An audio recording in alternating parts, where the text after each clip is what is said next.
Okay, mesh variations. They weren't featured that often by this offense, maybe one per game. It barely qualified for the minimum play share threshold to be considered among their most successful plays. But it was their third most on the season, 54.5% successful on the season. So a mesh concept is just what we call intersecting shallow crosses. And there are different versions of it, but that's the most basic.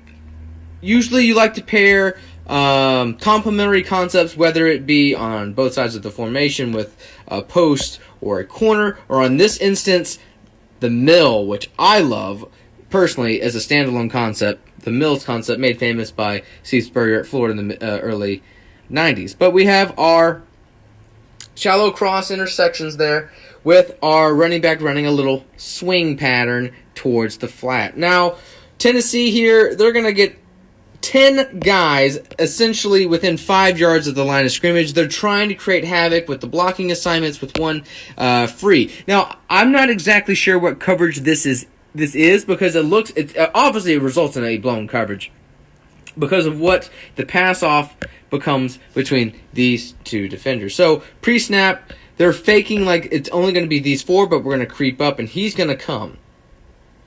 Simulated pressure coming out back. So we have 1, 2, 3, 4 right away. And then after a beat, our middle linebacker is going to come. And because of that extra beat, our right guard, who is coming out to help the outside stunt with the right tackle, he is a little slow to react towards our blitzer. Good thing it's a hot route. You know, Kelly Bryant pretty good at throwing short. That's what he did. He was not going to throw it deep too often. And this play definitely scratched a lot of itches in terms of his skill set. So again, why does this guy come so wide open? You could tell by how much space there was over here that these two guys are run off by the deep post and dig.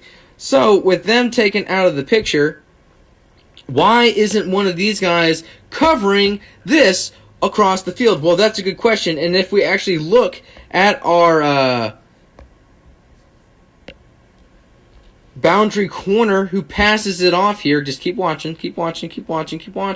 Oh, man, are you kidding me? That's right. He can't believe it because he thinks that this underneath defender is going to take him on. But he ends up passing him off to nobody because this defender is covering the other over top cross, not thinking that he's going to be covered at all. So the miscommunication leaves a very easy completion to be had for the Missouri offense, and it's a nice yak opportunity. Again, on the year, only a 1.3% play share on the year, not overly featured whatsoever, despite averaging 6.3 yards per attempt, which is pretty damn good. But again, the 54.5% success rate meant it probably should have been featured more.